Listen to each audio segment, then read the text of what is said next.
We have all heard of Spartacus, the gladiator who challenged Rome.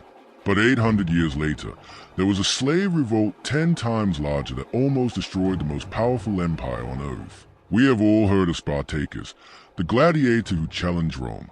But 800 years later, there was a slave revolt 10 times larger that almost destroyed the most powerful empire on earth.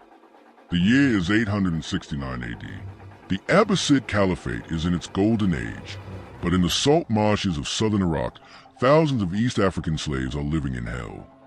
They were called the Zanj, and one day, they put down their shovels and picked up swords. They didn't just escape, they built their own kingdom that lasted for 14 years. This is the story of the Zanj Rebellion. To power the golden age of Islam, the caliphs needed money. In the city of Basra, they drained the swamps to grow crops.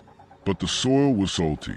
They imported thousands of slaves from East Africa, modern-day Kenya, Tanzania, and Zanzibar, to scrape the salt off the topsoil by hand.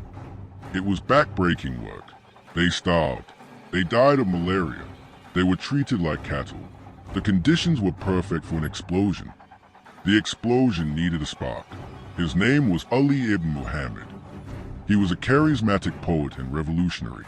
He went into the marshes and told the slaves, "I was sent to liberate you." He promised them wealth, property, and dignity. He famously preached, "God did not make you to be slaves." On September 7th, 869, the revolt began. They overwhelmed their guards and seized their weapons. But they didn't run away.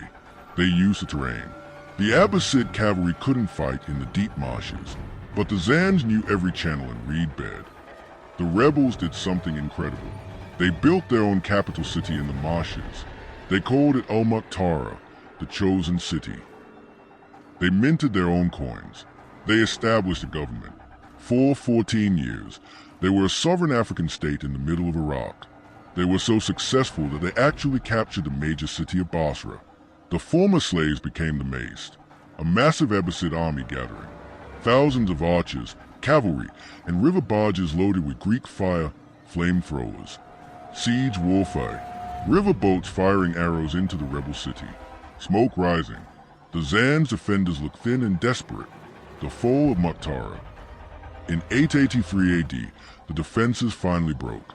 Ali ibn Muhammad was killed in the final battle. His head was brought to Baghdad on a pike. Abbasid officials looking at a map, shaking their heads. They cross out the plantation plans. A shift in policy. A single Zanj survivor rowing a small boat away into the mist. He looks back at the ruin, but he is free. The sun setting over the Iraqi marshes today. The reflection in the water shows the ghostly silhouette of a Zanj warrior.